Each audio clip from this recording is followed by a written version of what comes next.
2024 was the best year of my life, and for somebody who started that year not knowing what to do and just being in the worst state ever, I was overweight, I was exhausted, depressed, trying to find how to make new things happen. Wasn't great with my finances, even though I teach about finances. So much was just all over the place, and I was so overwhelmed. But I ended the year a lot better than it started, with some clarity and concrete steps to move forward. For this video, I want to talk to you about how that happened and how you can set your strategic priorities for the new year. So many people are in that goal setting phase right now, and if you ever feel like right now you're not sure where to start from, then this video is for you. Hi, my name is Onyeka, and on this channel we talk about getting better with your money and self-improvement. So let's jump into it. Number one, define your identity. I know it sounds so cliche in a sense, but the truth is that so many people do not even know who they are. We define ourselves based on what we see, what we hear, and what other people say concerning us. But what I believe is the best place to find your identity is to go back to the source. And by this, I mean understanding what God made you to be and leaning in fully into that. And look, there is only one place you can really get the true idea of what your identity is, and that's in here. Guys, you have to read your Bible. God's word, God's nature is all written in the Bible, and when you understand God himself, you allow him to reveal himself to you through scriptures, you begin to understand also who you are. And it's important because the moment you know who you are able to show up into the world more authentically, with more boldness and passion, and you can stop allowing yourself get stuck in a definition of other people. Number two, fix your finances. Yes, you need to fix your money. Do you know that over 80% of adults in the world feel stressed about money? And if this person is you, then you need to figure that out. So this means focusing on the 3 M's, which is making money, managing money, and multiplying money. So how do you make money? You need to know how to lean into your skills to make money. You manage your money through understanding your expense patterns, your spending habits, through budgeting, and you multiply money through investing. If you're on this channel already, then I'm going to encourage you to stick around because you're going to learn a lot more about managing your finances in my videos. Number three, acquire skills. You know, I talked about making money earlier as part of the 3 M's. So you need to acquire skills this year. And I mean high income skills. Look, would you rather be the person who has a 9-to-5 job earning the minimum and then doing a million side hustles that just leaves you no time for yourself? Or would you rather be the person who has honestly gotten to the peak of their career and you're maxing out as much money as you can make in that job, which frees up time for you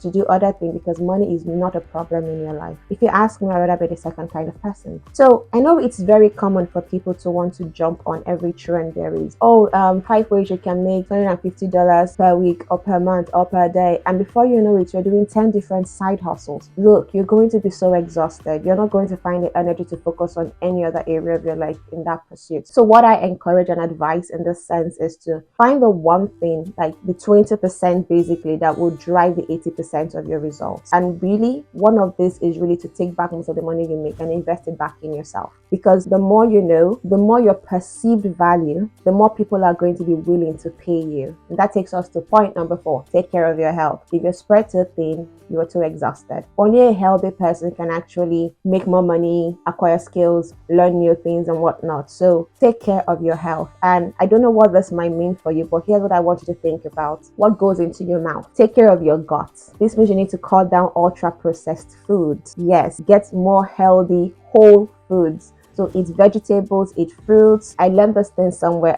from Dan Go, the face plant diet, something like that. So if it has a face, which is basically that it is from an animal, so rams, cows, goats, chicken, whatnot, and it's green, then you can eat it. And so this is how I want you to think about really taking care of your health, and then incorporate more movement into your day. Some people have weight loss goals, but even if you don't have a weight loss goal, I want you to think about how you can improve your health by developing more healthy habits this new year. Okay, and then number 5, prioritize yourself. I'm not saying be selfish, I'm saying pay attention to you. Most times, because we're trying so hard to be everything for everybody else, you tend to neglect you. Ade, you neglect yourself. Ngozi, you neglect yourself all the time. So pay attention to you. Make yourself your priority, because the truth is, if you don't feel full, you'll consistently feel stressed out at some point, pouring into other people. If you're well rested, if you feel like your basic needs are met, then when someone else comes in to say, can you help me in so and so way, you are more cheerful in your generosity toward them. And so I want you to really prioritize and focus on how you can prioritize yourself this year. It might mean for you taking a spa treat maybe once a quarter. It might be for you having a staycation or a vacation once a year. Whatever that is for you at your current financial level, make room for yourself, and honestly try to make room for yourself every week to just pause. Number 6, choose your influences. I'm going to let that sink in for you a little bit. You need to choose your influences. There's a saying that we become the average of the 5 people we spend the most of our time with. Look, whether you admit it or not, the things you expose yourself to and the things you consistently consume gradually becomes the person you are. So if you are locked in on this channel, for example, where I talk about self-improvement, personal development, personal finances, you become the kind of person who is constantly thinking about life that way. When something comes your way, you think, how is this going to help me improve my finances? Does this relationship or does this activity make me a better person? You start to question yourself in like manner. But if you are consistently exposed to negativity, people who complain a lot, toxic behavior, you start to see that you start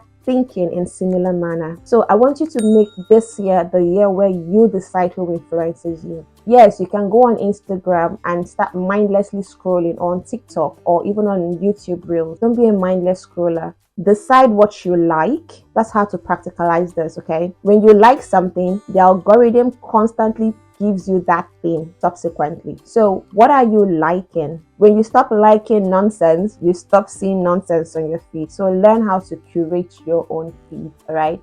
Now, number 7, relax. You can have everything you want out of life, but look, you're not going to have them at the same time. Do not get into that space where you feel like you're constantly hustling, rushing, pushing for everything. Oh, Emeka is doing this, let me go do it too. Ngozi is doing this, let me go do it too. Onyeka is doing this, let me go do it too. Jennifer is doing this, let me go do it too. No. What are you focusing on? Pay attention to that. This is your year of focus. Pay attention to what actions you need to take that feeds into the vision you have for your year. Everybody's business is not your business. That's one thing.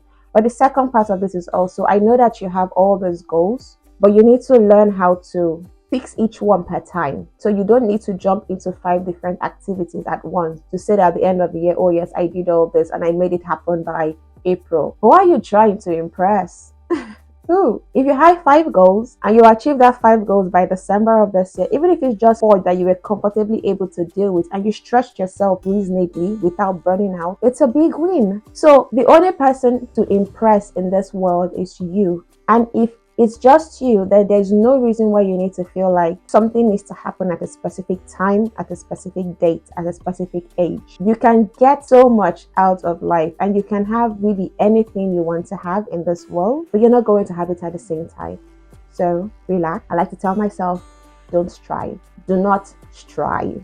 Okay, number 8, give meaning to your work. You can decide what it is you want to do, but always give meaning. Understand the reason why you're doing the things you're doing. Are you doing it because someone else is doing it? Are you doing it because you want to become popular? Or are you doing it because you want to be a person of influence and impact? And I need you to define what that is for you. It might be in the area of your career. It can be in your health. I'm moving more because I want to be a healthy person, not necessarily because I want to be a person who weighs 60 kilograms. So give meaning to the work that you do. And you need to sit down and really think about this. And it might mean asking yourself some very difficult questions, but ask those questions, all right? Number 9, take the lessons. Yes, 2024 is over. This is 2025. Next is 2026. You had good times and you had bad times, but whatever it was for you, think of the lessons you learned. Be a person who reflects and reviews. Every week, take 15 minutes on a Sunday and think about your week. What was my priority this week? Did I achieve it? What went well that made me achieve it? What didn't go so well? What can I improve on? If I didn't achieve any of my priorities for the week, why was that the case? And what can I do better in the coming week?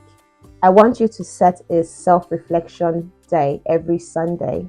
only 15 minutes is sufficient for this activity, but make that 15 minutes your time. Block it out in your calendar, no distractions, and really sit down with yourself and ask these questions. Number 10, stack the habits. I briefly mentioned it earlier, but let me go a bit deeper into it. If you read the book Atomic Habits by James Clear, and I strongly recommend that you read that book, if you ever feel like the things you set goals for yourself, you're typically unable to achieve them, your problem really isn't that you don't have visions or you don't have goals. Most of your problem is that your systems are bad and you need to fix your systems. So James Clear talks about habit stacking, and this is where you take one habit and you decide when you're going to do it. Find what time you're going to do that activity. Make it easy for you to slide from one activity into the next, and then pick each one at a time. The thing with progress is that the more progress you make, the more you believe you can actually do something harder and make more progress. So progress births progress. So this is how you want to think about it. And if you have decided that this year is the year where you're going to get better with your money, then go ahead and watch this video right here.